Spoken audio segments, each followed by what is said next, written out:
ఎలా వచ్చింది మరి మీనాక్షి అమ్మవారు అంటే ఆ ప్రాంతాన్ని మలయధ్వజ పాండ్యన్ అనబడేటటువంటి ఒక రాజుగారు పరిపాలిస్తూ ఉండేవాడు. ఆయనకి సంతానం లేదు. సంతానం లేకపోతే ఋత్విక్కులు నువ్వు హోమం చేసి యజ్ఞం చేస్తే నీకు ఆ యజ్ఞము యొక్క అనుగ్రహం చేత సంతానమును పొందడానికి ప్రతిబంధకమైన పాపము నివారింపబడి యోగ్యత పొంది సంతానాన్ని పొందుతామన్నారు. ఆయన యజ్ఞం చేశాడు.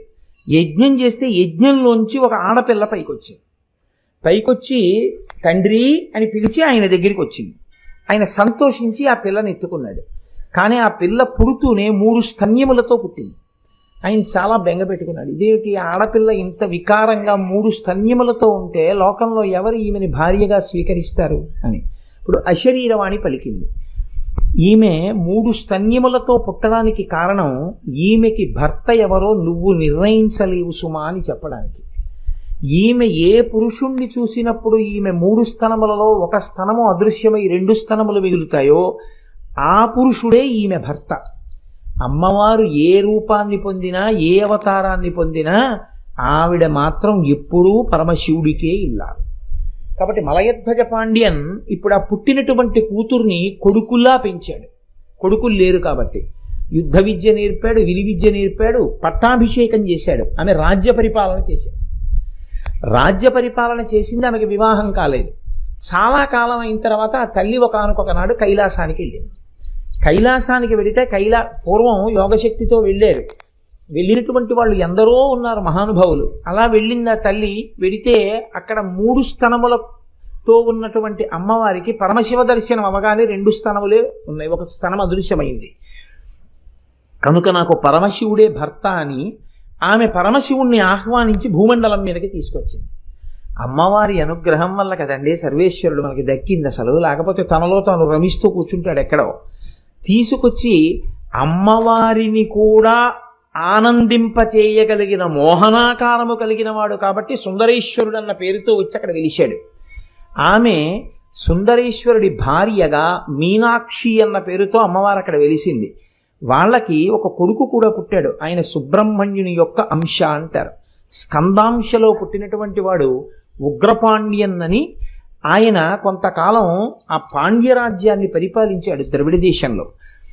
రామచంద్రమూర్తి ఎలా ఈ భూమండలం మీద కొంతకాలం నడయాడి లవకుశల్ని కొన్నారో అలా మీనాక్షి అమ్మవారు కూడా ఈ భూమండలం మీద పరమశివుడితో కలిసి కొంతకాలం పరిపాలన చేసి ఆ తల్లి ఉగ్రపాండ్యన్ అనేటటువంటి కుమారుణ్ణి కూడా కంది. అంత ప్రఖ్యాతి వహించినటువంటి క్షేత్రం మధురై క్షేత్రం. ఆనాడు ఆ తల్లి వరం ఇచ్చింది, నేను ఇక్కడే ఉండి పరిపాలన చేస్తాను అని. ఆ పరిపాలన చేస్తాను అని తల్లి వరమిచ్చి నిలబడినటువంటి క్షేత్రం మీనాక్షి అమ్మవారు. ఆ తల్లికి మీనాక్షి అని పేరు. మీనాక్షి అంటే చాపల వంటి కన్నులున్న తల్లి అని. పరిపాలకులకు ఒక లక్షణం ఉంటుంది, మీరు కొంచెం జాగ్రత్తగా గమనించండి. మీనాక్షి అమ్మవారిది పరిపాలనాంశ. అందుకని ఆవిడ పరిపాలకురాలుగా ఉంటుంది. అందుకే కళ్ళతో చూస్తూ ఉంటుంది ఎప్పుడు. ఆఫీసర్ గారు ఇలా చూస్తున్నాడు అనుకోండి, ఆయన చూస్తాడేమో అని మేము భయపడతాం. అలా ఆవిడ తన చూపులతో లోకాన్నంతటినీ చూస్తూ ఉంటుంది, పరిపాలన చేస్తూ ఉంటుంది. పరిపాలన చేసేటటువంటి వారికి ఒక లక్షణం ఉంటుంది సాధారణంగా. తమ పట్ల అనుకూలముగా వ్యవహరించినటువంటి వారికి వారు వరములనిస్తారు, దగ్గరికి చేర్చుకుంటారు. ఎవరు ప్రతికూలంగా ఉంటారో, ఎవరు విమర్శ చేస్తారో, ఎవరు వాళ్ళకి వ్యతిరేకంగా మాట్లాడతారో అలాంటి వాళ్ళని కొంచెం ఇబ్బందికరమైన ప్రదేశంలోకి తీసుకెళ్లి పెట్టి నా పట్ల నువ్వు అతిగా ప్రవర్తించడం ఎంత ప్రమాదాన్ని తెస్తుందో తెలుసుకొని మిగిలిన వాళ్ళకి ఉదాహరణగా చూపిస్తారు. తీసుకెళ్లి ఏజెన్సీకి ట్రాన్స్ఫర్ చేస్తారనుకోండి ఈ రోజుల్లో అయితే. అది పరిపాలనాంశ. అటువంటి పరిపాలనాంశ కలిగినటువంటి తల్లి మీనాక్షి అని మీరు అనుకుంటే అప్పుడు అమ్మవారి యొక్క పరిపాలన యందు ఒక దోషం సంక్రమిస్తుంది. ఎవరు మీనాక్షి అమ్మవారిని స్తోత్రం చేస్తారో వాళ్ళని బాగా చూస్తుంది. ఎవరు మీనాక్షి అమ్మవారిని కించిత్తైనా వ్యతిరేకంగా మాట్లాడతారో వాళ్ళ మీద కక్ష పెంచుకుంటుంది. ఇప్పుడు అమ్మవారి యందు మాతృత్వం ప్రశ్నింపబడిందా లేదా? శ్రీమాత అన్న నామమే ప్రశ్నింపబడిందా లేదా? ఇప్పుడు ఇటువంటి పరిపాలనాంశ అమ్మవారి యొక్క సమగ్ర స్వరూపానికి ప్రతిబంధకంగా నిలబడిపోయిందా లేదా? మరి ఇప్పుడు ఆ పరిపాలనాంశని ఎలా ఆవిష్కరించడం, మీనాక్షి పరిపాలనాంశని అంటే పెద్దలు అంటారు, మీనాక్షి అన్న పేరుతో అమ్మవారు వెలియడానికి కారణం ఏమిటంటే, చేపలు తమ పిల్లల్ని అంటే తమ గుడ్లని తాము పొదగవు, తమ పిల్లల్ని తాము పోషించవు. ఆ పిల్లలు తల్లి వంక ఆకలితో చూస్తే స్తన్యం ఇచ్చి పోషించవు. తల్లులు కూడా పిల్లల వంక ప్రేమతో చూస్తాయి. అయ్యో ఆకలిస్తోందా నాన్న అని చూస్తాయి. తల్లి ప్రేమతో చూస్తే చేప పిల్లలకి కడుపు నిండిపోతుంది. చూపులతో పోషించగలిగినటువంటి తత్వం కాబట్టి, చూపులతో ఆవిడ ఇలా చూసి రక్షించగలిగినటువంటి తల్లి కాబట్టి ఆవిడ్ని మీనాక్షి అని పిలుస్తారు. అయితే ఇప్పుడు చూపులతో రక్షించగలిగిన తల్లి బాగుంది, కానీ ఆ చూపులతో రక్షించడం అన్న పరిపాలనాంశలో ఆవిడికి వ్యతిరేకంగా మాట్లాడితే ఇబ్బంది పెడుతుందని మీరు ఇందాక అన్నారు కదా, మరి అది ప్రమాదహేతువు కదా. అంటే ఏం అలా ఉంటే తప్పేమిటని మీరు నన్ను అడగచ్చు. భగవత్ తత్వంలో ఒక గమ్మత్తు ఒకటి ఉంది. భాగవతంలో ధర్మరాజు గారు ఈ విషయాన్ని నారదుడు ధర్మరాజు గారితో మాట్లాడుతూ అంటాడు, కామోత్కంఠత గోపికల్ భయమునన్ కంసుండు వైరక్రియా సామాగ్రిం శిశుపాల ముఖ్య నృపతుల్ సంబంధులై వృష్ణులను ప్రేమన్ మీరలు భక్తి మేము ఇది చక్రింగంటి మిట్లైన నుద్ధామ ధ్యాన గరిష్ఠులైన హరిచందన్ వచ్చు ధత్రీశ్వర అంటాడు. భగవంతుడి విషయంలో ఉండే లక్షణం ఏమిటంటే కామోత్కంఠత గోపికల్, కామంతో గోపికలు పొందారు. వైరక్రియా సామాగ్రిం శిశుపాల ముఖ్య నృపతులు, వైరంతో శిశుపాలాదులు పొందారు. కాకపోతే ఆ వైరంతో బతకడం అనేటటువంటిది చాలా అసహ్యంగా ఉంటుంది. భక్తితో అమ్మవారిని చేరడం వేరు, వైరంతో చేరడం వేరు. వైరంతోనైనా భగవన్నామాన్ని తలుచుకోవడం, అమ్మవారు మాత్రం ఏదో ఒక రూపంగా నన్ను తలుచుకుంటున్నాడు కదా అని అనుగ్రహిస్తుంది.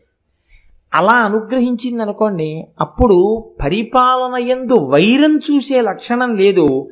ఎలాగో అలా నన్ను తలుచుకున్నాడు కదా అని కారుణ్యం చూపించే పూర్ణ కారుణ్యమూర్తి అవుతుంది. అప్పుడు ఆవిడికి మామూలు అధికారులందరూ ఎలా అయితే తమకు వ్యతిరేకంగా మాట్లాడితే కోపగించి తమ కింద వారిని ఇబ్బంది పెడుతుంటారో, అలా ఇబ్బంది పెట్టేటటువంటి లక్షణం కాకుండా తనకి వ్యతిరేకంగా మాట్లాడిన వారి పట్ల కూడా ఏదో రకంగా నా పేరు ఎత్తాడు కదరా అంతే చాలని రక్షించే తత్వం ఉంటే, అప్పుడు ఆమెది పరిపూర్ణమైన మాతృత్వంతో కూడిన స్వరూపం అవుతుంది. మీరు పట్టుకోగలిగారని నేను అనుకుంటున్నాను. అలా ఆవిడ చూసింది అని మీరు ఏమైనా ఉదాహరణ చెప్పగలరా మీనాక్షి తత్వంలో? అప్పుడు నేను చెప్పిన పరిపాలనాంశ పూర్తవుతుంది. అంటే మధురైలో ఒక సంఘటన చెప్తారు పెద్దలు, యథార్థంగా జరిగిన సంఘటన. బ్రిటిష్ గవర్నమెంట్ మన దేశాన్ని పరిపాలిస్తున్న కాలంలో మధురై ప్రాంతాన్ని రోజ్ పీటర్ అనేటటువంటి ఒక కలెక్టర్ పరిపాలిస్తూ ఉండేవాడు. ఆ రోజ్ పీటర్ సనాతన ధర్మానికి, సనాతన ధర్మంలో అంతర్భాగమైనటువంటి దేవాలయ వ్యవస్థకి వ్యతిరేకం. కాబట్టి ఆయన మధురైలో పరిపాలిస్తున్నాడు. కాబట్టి ఆయన ప్రతిరోజు మీనాక్షి అమ్మవారికి వ్యతిరేకంగా మాట్లాడుతుండేవాడు. అమ్మవారిని చాలా నిందతో ప్రస్తావన చేస్తుండేవాడు. కానీ ఆయనకి అదే పని. ఎందుకంటే మధురైలో తెల్లవారితే వేదం వినపడుతుంది, తెల్లవారితే వచ్చే వాళ్ళందరూ మధురై మీనాక్షి అమ్మవారి దేవాలయం కోసం వస్తారు. కాబట్టి ఆయన ప్రతివాడిని పిలుస్తూ ఉండడం, ప్రతివాడితోటి అమ్మవారిని నింద చేసి మాట్లాడుతూ ఉండడం, ఇలా చాలా కాలం జరిగింది. ఈయన పరిపాలకుడా, ఇలాంటి పరిపాలకులను నియమించగలిగిన పరిపాలకురాలు ఆవిడ పరిపాలకురాలు శ్రీ మహారాజ్ఞి. ఇప్పుడు ఆవిడ సాధారణమైన అధికారులు లాంటిది ఆవిడ కూడా అయ్యుంటే ఆవిడ రోజ్ పీటర్ ఆవిడ పట్ల వ్యతిరేకంగా ఇలా ప్రతిరోజు మాట్లాడుతున్నందుకు రోజ్ పీటర్ని ఆవిడ శిక్షించాలి. కానీ ఆవిడ ఏం చేసిందంటే, ఒక రోజున ఆయన తన కలెక్టర్స్ బంగ్లాలో నిద్రపోతుంటే ఆవిడ ఆయనకి ఉత్తర క్షణంలో స్వప్నమునందు చెప్పింది, కొద్దిసేపట్లో పిడుగు పడపోతోంది ఈ బంగళా మీద, నువ్వు ఈ బంగళా విడిచిపెట్టి దూరంగా వెళ్ళిపో. అతను వెంటనే మేల్కొని, ఏమిటి నాకు ఇలా అనిపించింది, అమ్మవారు కనపడి నాకు ఇలా చెప్పింది. అతను ఆ అనుభూతిని వదిలిపెట్టలేకపోయాడు. ఇది సత్యమే అనిపించింది. బయటకు వచ్చి చూస్తే మబ్బులు పడుతున్నాయి. ఏంటి మబ్బులు కూడా పడుతున్నాయి, నాకు ఇలాంటి కల వచ్చింది, ఎందుకైనా మంచిదని అతను ఏం చేశాడంటే బంగళా విడిచిపెట్టి దూరంగా వెళ్ళాడు కారులో. అతను దూరంగా వెళ్ళినటువంటి కొద్దిసేపటికి పిడుగు బంగళా మీద పడి బంగళా అంతా బద్దలైపోయింది. అతను మీనాక్షి అమ్మవారికి మహాభక్తుడై అత్యంత విలువైనటువంటి ఆభరణములను బహూకరించాడు. ఇప్పటికీ మీనాక్షి అమ్మవారి దేవాలయంలో ఆ ఆభరణాలు ఉన్నాయి. ఇప్పుడు చెప్పండి, మీనాక్షి తత్వం ఎంత గొప్పదో మీరు ఆలోచించండి. చాలా తొందరగా ప్రసంగం పూర్తి చేయాలి అనుకునేటటువంటి సమయాల్లో ఒక ఉదాహరణతోటి ఆ అంశాన్ని పరిపూర్ణం చేసేసే ప్రయత్నం చేస్తాం.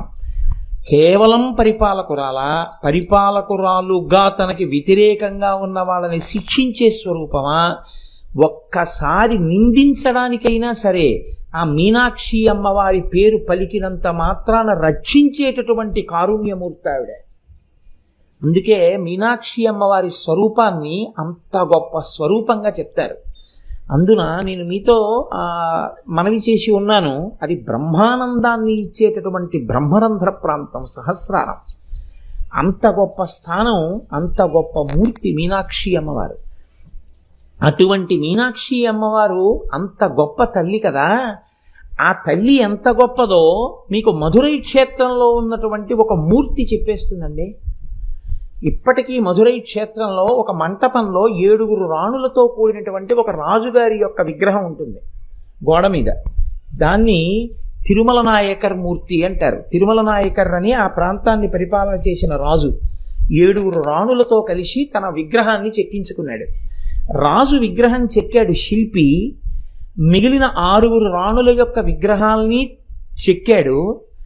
కానీ సుమనతీర ఆచార్య అని పేరు ఆయనకి, ఆ శిల్పికి. ఆ సుమనతీర ఆచార్య 6 రాణుల విగ్రహాలు చెక్కిన తర్వాత మహారాజ్ని పట్టమహిషి యొక్క విగ్రహాన్ని చెక్కాడు. అంతా చెక్కిన తర్వాత పట్టమహిషి యొక్క మోకాలి మీద చిన్న పెచ్చు విరిగిపోయింది. ఎంత ప్రయత్నించినా ఇంకా ఆ విగ్రహంలో ఆ మోకాలి మీద ఉన్న ప్రాంతాన్ని అతను దిద్దలేకపోయాడు.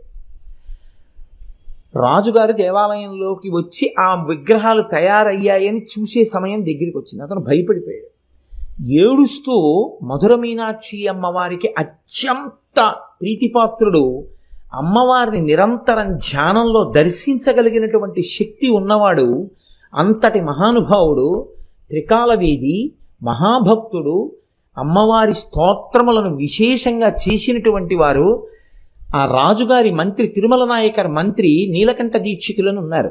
ఆయన దగ్గరికి వెళ్ళి అడిగాడు, అయ్యా నేను రాజుగారి పట్టమహిషి విగ్రహాన్ని చెక్కాను, నా ప్రారంధమేమో మోచిప్ప మీద ఉన్నటువంటి చిన్న ముక్క తుళ్ళిపోయింది, ఆ విగ్రహం నేను ఎంత ప్రయత్నించినా మోకాలు సరిగ్గా అవ్వట్లేదు, ఏం చెయ్యని రాజుగారు వచ్చే రోజు దగ్గరికి వచ్చేసిందని అడిగాడు. ఆయన కళ్ళు మూసుకుని మీనాక్షి అమ్మవారిని ధ్యానం చేశారు. ధ్యానం చేసి ఆయన అన్నారు, నాకు మీనాక్షి అమ్మవారు చెప్తోంది, పట్టపురాణి మోకాలి మీద పుట్టుమచ్చుంది, అది ఉత్తమ జాతి స్త్రీకి ఉండవలసినటువంటి లక్షణం.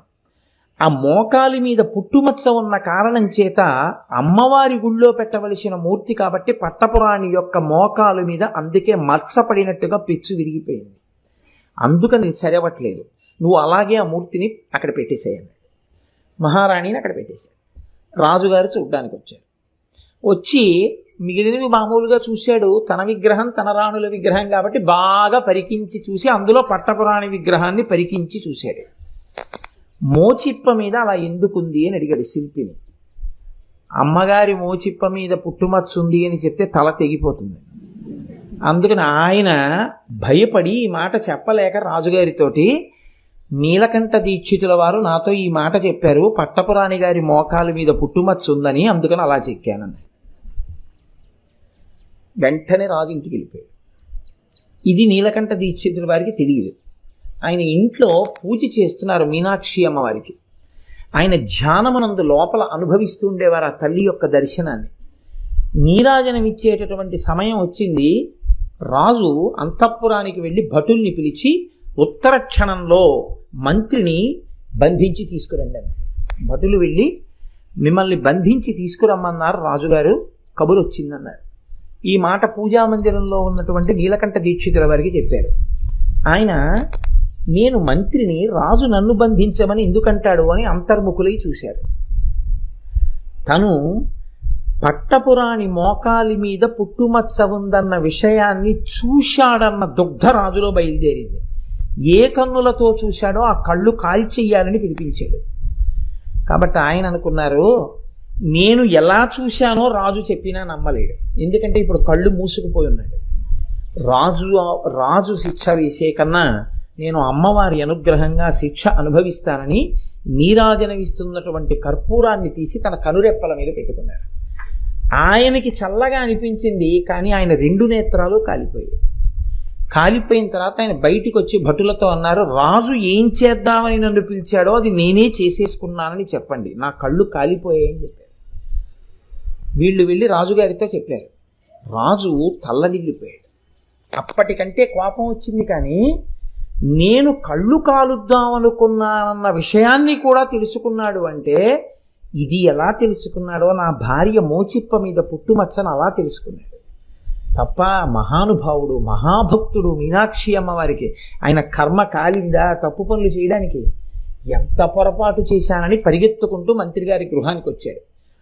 వచ్చి నా వల్ల అపరాధం జరిగిపోయింది, మీరు ఎలా చూడగలిగారన్నది నేను తెలుసుకోలేకపోయాను అంటే, అప్పుడు నీలకంఠ దీక్షితులు చెప్పారు, నాకు ధ్యానంలో అమ్మవారు చెప్పింది పట్టపురాణి మోకాలు మీద పుట్టుమచ్చుందని, అందుకని నేను శిల్పిని ఆదేశించాను అలా ఉంచమని. కానీ నువ్వు నన్ను తప్పర్థం చేసుకున్నావు రాజా, నా కళ్ళు కాల్చేసుకున్నాను అన్నారు.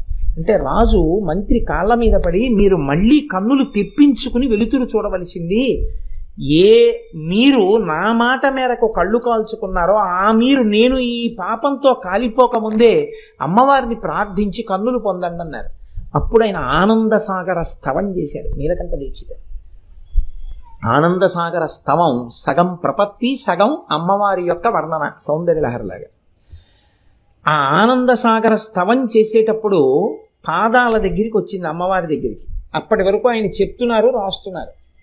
పాదాల దగ్గరకు వచ్చిన తర్వాత ఆయనకి కన్నులు లేవు, నోటితో చెప్పుకెళ్ళిపోతున్నారు.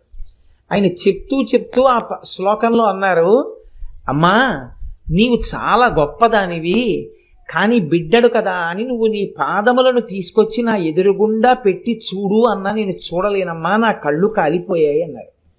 అనగానే ఆయనకి కళ్ళు వచ్చేసి, అమ్మవారు కళ్ళు ఇచ్చేసి. మధుర మీనాక్షి అమ్మవారు ఎంత గొప్ప స్వరూపమో చెప్పగలిగినటువంటి ఒక సాక్ష్యంగా ఇప్పటికీ మధురైలో మీకు లోపలికి వెడితే ఆ తిరుమల నాయక రాజుగారు ఆయన 7 భార్యల విగ్రహాలు పట్టమహిషి మోకాలు మీద పెచ్చుడిపోయి ఇప్పటికి కూడా కనపడదు. నీలకంఠ దీక్షితారు అంత వైభవాన్ని పొందారు. అమ్మవారి యొక్క గొప్పతనం ఇంత గొప్పదైతే మరి ఎందుకు సౌందర్యలహరిలో లేదండి? అసలు అక్కడ కదా నేను ఎత్తుకున్నాను. అసలు నేను మొదలుపెట్టింది అది మొదలుపెట్టి మధురై వైభవ ప్రస్తావనలోకి నేను వచ్చాను. అంత గొప్ప మీనాక్షి స్వరూపమే, జగములను పరిపాలించేటటువంటి తల్లే, అంతటి కారుణ్యమూర్తే. మరి అటువంటి పూర్వకాలంలో మధురైలో ఇంకో పరీక్ష కూడా ఉండేది. మధురైలో కోనేరు ఉండేది ఎదురుకుండా, అది దేవేంద్రుడు అక్కడ కమలములను ప్రతిష్ఠ చేశాడు అంటారు. ఇప్పుడు దాంట్లో తామరలు లేవనుకోండి. పూర్వం ఎవరైనా పుస్తకాలు రాస్తే పుస్తకం తప్పుగా కానీ రచన చేసేస్తే కొన్ని వేల మందిని పాడు చేసేస్తుంది. మాట పుస్తకం మీరు ఒక్కటి గుర్తుపెట్టుకోండి, ఈ రెండంతంత గొప్పవి లేవు, ఈ రెండంత ప్రమాదకరమైనవి లేవు. మీరు ఒక్క తప్పుగా ప్రచారం చేసేటటువంటి వాడు, తప్పు మాటలు చెప్పేవాడు చాలా ఉత్సాహంగా వినడానికి అనిపించిన తప్పు త్రోవలోకి మిమ్మల్ని నడిపించగలిగినటువంటి మాటల పట్ల ఆకర్షితులయ్యారనుకోండి, ఒక మనుష్య జన్మంతా పోతుంది. ఒక్క మాట జన్మ పోతుంది, అటువైపుకి వెళ్ళిపోతాడు. తెలియక తప్పు ఉపాసనల వైపు కడతాడు, తెలియక తప్పుగా ఉండేటటువంటి భక్తి మార్గం వైపు కడతాడు, తెలియక తప్పుగా ఉండేటటువంటి జీవన శైలిలోకి వెళ్ళిపోతాడు. అంతే, మొత్తం సున్నా, జీవితం అంతా పోతుంది. ఒక్క పుస్తకం, ఒక్క తప్పు రచనతో కూడినటువంటి పుస్తకాన్ని తెచ్చి మీ ఇంట్లో పెట్టుకున్నారనుకోండి, పెట్టుకుని మీరు చదివి ఇదే అసలు విషయం అని మీరు అనుకున్నారు. నేను ఎందుకు ఈ మాట అంటున్నానంటే, నా నోటితో చెప్పడానికి జంకి, అందుకు నాకు తడబడుతోంది.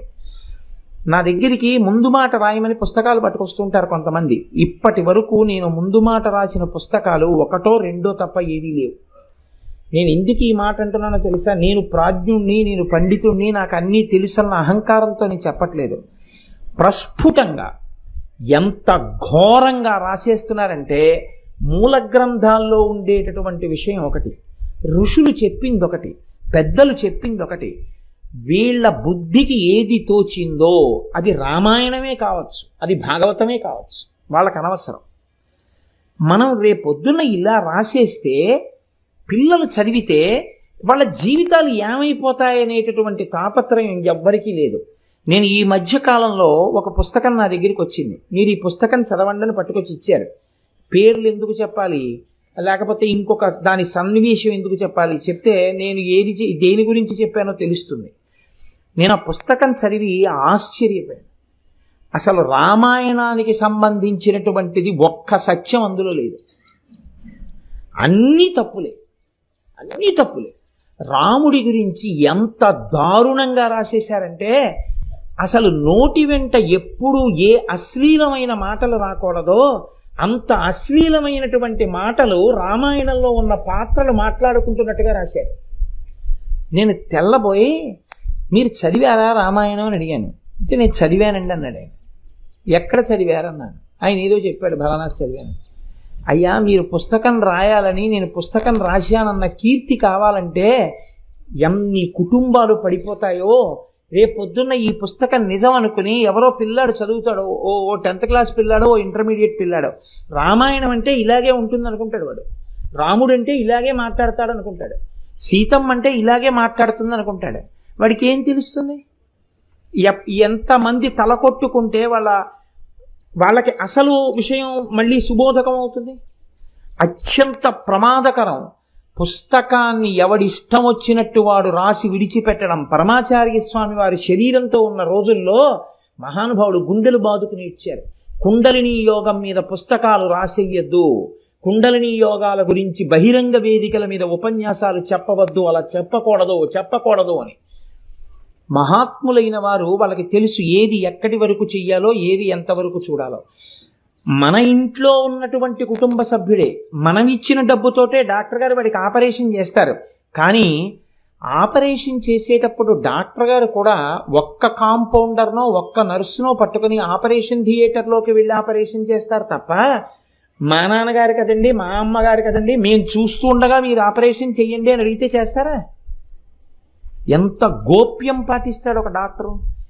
ఏవి ఎంతవరకు అవసరమో అంతవరకు పుస్తకాల్లో రాయాలి, ఏవి ఎంతవరకు అవసరమో అంతవరకే వేదికల మీద చెప్పాలి తప్ప అంతక మించి ఏవి పడితే అవి నువ్వు రాసేస్తే ఆ స్థాయి లేని వాడు చదివితే ఉపద్రవానికి ఎడుతుంది. గురు శిష్య సంప్రదాయంలోకి వచ్చిన తరువాత, నీకు శిష్యుడైన తర్వాత యోగ్యతాయోగ్యతలను బట్టి ఉపాసన క్రమాన్ని పెంచి మాట్లాడు తప్ప బహిరంగ వేదికల మీద మాట్లాడేటప్పుడు చాలా లోతైన విషయాల్ని ప్రస్తావన చెయ్యకు. అది తేలికనుకుని అటువైపుకు వెళ్ళి పాడైపోతారు. అలాంటి పనులు చెయ్యవద్దని చెప్పేవారు పరమాచార్య స్వామి.